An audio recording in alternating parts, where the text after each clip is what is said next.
Kim Pao, obvious relasyon sa LA, inintrigang magkatabi matulog.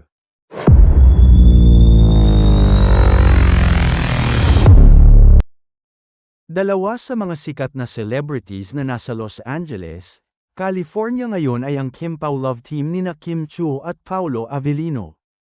Parte nga sila ng Manila International Film Festival 2025 dahil sa pelikula nilang My Love Will Make You Disappear, na ipapalabas na worldwide starting March 26. Bale ka-join ang Kim Pao sa konsyerto para sa Filipino, at the Lyric Theater at Cerritos Center for the Performing Arts, Los Angeles, California ngayong March 8, Saturday. Chika ng mga kaibigan namin na nakasama sila. Obvious na enjoy raw sina Kim at Paolo sa mga event na pinupuntahan nila. Game na game raw si Paolo at halatang inspirado dahil kay Kim, ha?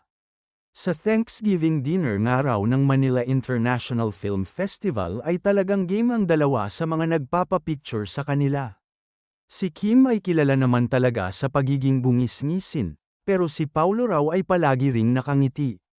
Sabi nga ng mga kaibigan namin na attend din sa Thanksgiving dinner ng MIFF, obvious na napapasaya raw kasi ni Kim si Paolo.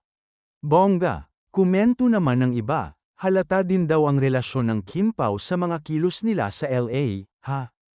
Anyway, going back sa Thanksgiving dinner ng MIFF na pinuntahan ng Kim Pao, pinuri rin sila dahil sa outfits nila. May iba nga na nag-comment na parang bagong kasal sina Kim, Paolo sa datinga nila sa event na iyon. Anyway, malakas ang dating ng pelikula nilang My Love Will Make You Disappear, at nangangamoy blockbuster ito. Viral ang isang video kung saan inilahad ni Paolo Avellino ang naging bonding nila ng partner na si Kim Chiu. Sa isang panayam kasi, natanong ang aktor kung paano siya nagpapakondisyon sa kabila ng busy schedules nila ng Chinite Princess sa pagpopromote ng kanilang pelikulang My Love Will Make You Disappear. Ani Paolo, nakasanayan na raw niya na tumakbo o mag-jogging araw-araw. Hindi raw naman lahat ng hotel na pinupuntahan nila ay may gym kaya naging workout na niya ang jogging. Katunayan, niyayaya raw niya na samahan siya ni Kim who is into running din. Ginigising daw niya si Kim para bumangon na.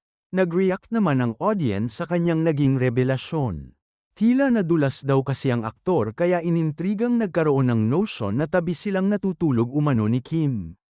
Say naman ni Kim, hala, tabi. Binawi naman ni Paolo ang kanyang naging pahayag at sinabing kinakatok niya sa kwarto si Kim ang ibig niyang sabihin. Gayunpaman, hindi naman magkamayaw sa kilig ang madlang ka-funnian na nakapanood ng nasabing presser. May mga dadoso namang nag-iisip na parte lang umano ng promo ang kanilang naging pahayag para lalong kiligin ang mga fani. Ito ang ilang hirit ng kibitzers. This is not surprising at all dahil sobrang aga ng jogging nila sa Ayala every Sunday, pati ang pag-gym in the morning. They jog and bike together since mid-last year. Mukhang part of the promo lang hahaha.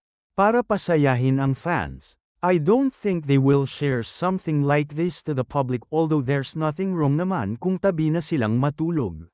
Buahaha, 34 na si Kim Chiu. Akala ata ng fans niya PBB teens pa rin. Sobrang wholesome ng image ni Kim, nagugulat pa rin mga tao sa ganito.